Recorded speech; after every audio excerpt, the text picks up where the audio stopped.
Hello friends, मैं astro vastu consultant Neetu Mohan astro Neetu group में आपका स्वागत करती हूँ। ओम गण गणपताय नमः।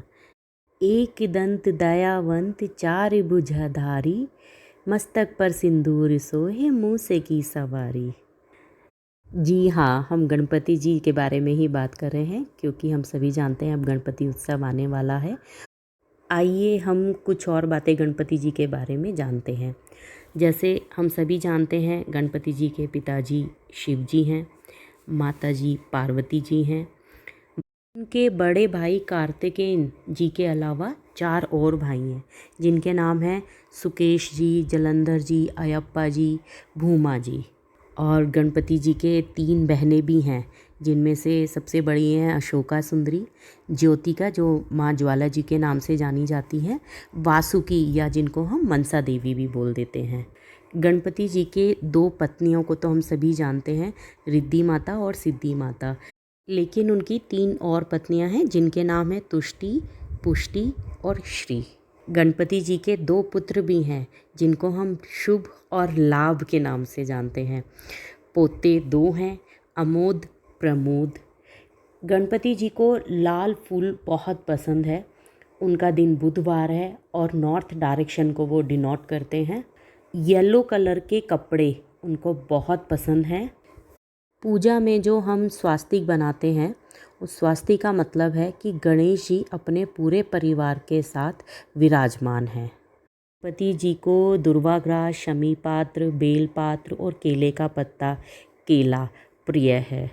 सतयुग में गणपति जी का वाहन चूहा था, लेकिन अभी कलयुग चल रहा है तो कलयुग में गणपति जी का वाहन घोड़ा माना गया है। बेसन के लड्डू, गुड़, नारियल, मोदक खाना उनको बहुत ही पसंद है। हम लोग अलग अलग त्योहारों पे अलग अलग देवी देवताओं की पूजा करते हैं। ऐसे ही अलग अलग देवी देवताओं को अलग अलग चीज़ें ही अर्पण की जाती हैं। जैसे कि हम तुलसी जी को कुमकुम नहीं चढ़ाते, शिव जी को हल्दी नहीं चढ़ाते, गणपति जी को तुलसी नहीं चढ़ाते, ऐसे ही दुर्गा माता को दुर्वा नहीं चढ़ाते। भाद्रपद मास की शुक्ल पक्ष की चतुर्थी को विनायक जी गणपति जी का जन्म हुआ था। वैसे तो साल में 24 चतुर्थी पड़ती हैं, लेकिन इनमें से भाद्रपद मास की शुक्ल पक्ष की चतुर्थी का इसीलिए विशेष महत्व है क्योंकि इस दिन गणपति जी का जन्म हुआ था।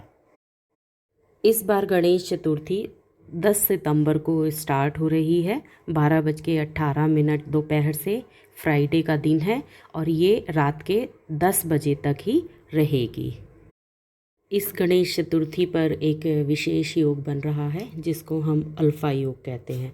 इस योग में मान सम्मान, सुख, समृद्धि का संयोग बड़ा अच्छा होता है।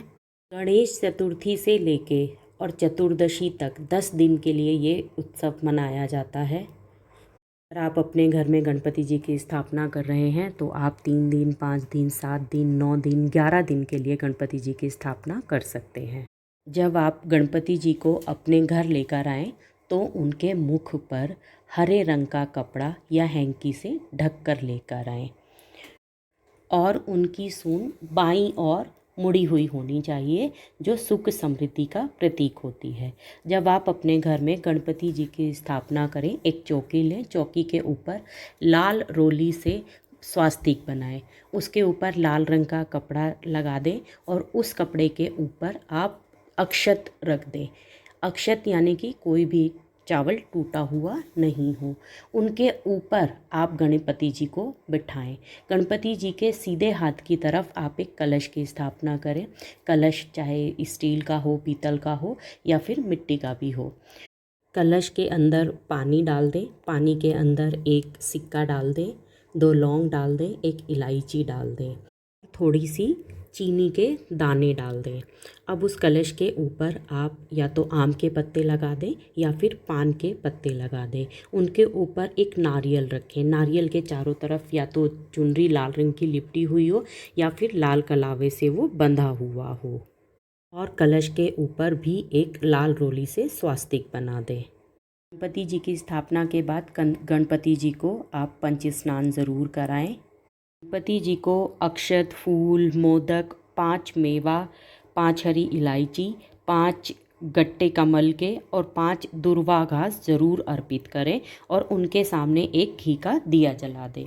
अब आप अपने सीधे हाथ में जल, अक्षत, फूल लेकर संकल्प लें जितने दिन आपको गणपति जी का अपने घर में रखना है। गणपति जी को तिलक लगाकर धूप, दीप सब चीज़ अर्पित करें। ये दुर्वा घास आप डेली चेंज करते रहें। लास्ट डे पर आपने जो 5 इलायची रखी हैं उनको आप प्रसाद में बांट दें और जो कमल गट्टे जो हमने 5 रखे थे उनको लाल कपड़े में बांधकर आप अपने घर में मंदिर में हमेशा के लिए रख लें। नारियल, पान, सुपारी का भोग आप इनको ज़रूर लगाएं। धूप, दीप, फूल आप इनको डेली पूजा में दिखाते रहें। यदि पूजा करते हुए आपकी किसी सामग्री की कमी रह जाती है तो आप उस सामग्री की जगह उस सामग्री का नाम लेकर अक्षत भी चढ़ा सकते हैं, क्योंकि चावल का महत्व यहाँ पर संपूर्णता है, स्वतंत्रता है कि आपका कोई भी काम अधूरा नहीं रह जाए। गणपति जी के मंत्र का उच्चारण आप डेली कर सकते हैं। आप उनकी चालीसा कर सकते हैं, आप उनकी आरती कर सकते हैं। गणपति जी के आप नाम लेके उनकी पूजा कर सकते हैं। आपका जो भी विधि विधान है आप उसके अकॉर्डिंग भी पूजा कर सकते हैं। देखिए, गणपति जी की पूजा करने से आपके जो सबकॉन्शियस माइंड है, आपकी knowledge, wisdom, prosperity, wealth, speech, communication, आपका मनी, बिजनेस, जॉब, आपको चाइल्ड बर्थ में प्रॉब्लम हो रहा है तो इन सब से रिलेटेड, इवन आपके हार्ट से रिलेटेड प्रॉब्लम भी गणपति जी की पूजा करने से ख़त्म हो जाती हैं। प्रसाद में आप केला ज़रूर रखें और केले का दान इन दिनों बहुत ही शुभ माना जाता है। गणेश चतुर्थी वाले दिन इस बार आप पूरे दिन पूजा कर सकते हैं, क्योंकि गणेश चतुर्थी इस बार 10 सितंबर फ्राइडे से स्टार्ट हो रही है 12:18 पर और 10 सितंबर फ्राइडे को रात के 10 बजे तक रहेगी। शुभ मुहूर्त काल आपका 12 बजे से स्टार्ट होके आपका 1:33 दोपहर तक रहेगा। करीबन आपको 2 घंटे के करीब पूजा के लिए आराम से मिल जाएंगे। गणेश चतुर्थी से लेकर चतुर्दशी तक ये 10 दिन होते हैं। दिनों गणपति जी को अपने घर में स्थापित करने के साथ ही आपकी लाइफ की सारी परेशानियां, आपके परिवार के प्रॉब्लम्स, आपकी बच्चों से रिलेटेड जो भी आपकी परेशानियां होती हैं वो सारी ख़त्म होनी स्टार्ट हो जाती हैं, क्योंकि ये दिन बहुत ही शुभ माने जाते हैं और गणपति जी विघ्नहर्ता हैं। इसीलिए उनको इन दिनों अपने घर में स्थापित करना बहुत ही शुभ माना जाता है। इस दिन भूलकर भी चंद्रमा के दर्शन ना करें, क्योंकि ये एक पौराणिक कथा है कि चंद्रमा जी ने गणपति भगवान का मजाक उड़ा दिया था, तो गणपति भगवान ने उनको श्राप दे दिया था कि आज के दिन अगर कोई भी तुम्हारे दर्शन करेगा तो वो भी शापित हो जाएगा। जब आप गणपति जी का विसर्जन करें तो विसर्जन करने से पहले उनकी आरती करें, उनके साथ में खाने का थोड़ा सा सामान रखें और उनको धूप, दीप ज़रूर दिखाएं और साफ़ जगह पर साफ़ पानी में उनका विसर्जन करें, क्योंकि इस दिन हम गणपति भगवान से विदाई ले रहे हैं और उनका विसर्जन कर रहे हैं और अगले बरस आने की कामना के साथ हम उनको विसर्जित कर देते हैं। आप विसर्जन के लिए अपने घर से और विसर्जन के स्थान तक उनको लेकर जाएं तो आप गुलाल का प्रयोग ज़रूर करें, जिससे कि आपके घर में वही खुशहाली हमेशा उन रंगों की तरह बिखरती रहे। अगर आपको कोई और भी जानकारी लेनी है तो आप मेरे मोबाइल पर 9686660073 पर आप मुझे कॉल और व्हाट्सएप कर सकते हैं। आपका गणपति त्यौहार विधि विधान के साथ खुशहाली पूर्वक आए और खुशहाली पूर्वक ही आप उसको विसर्जन करें। अब मैं ये वीडियो यहीं समाप्त करती हूँ। जय माता दी।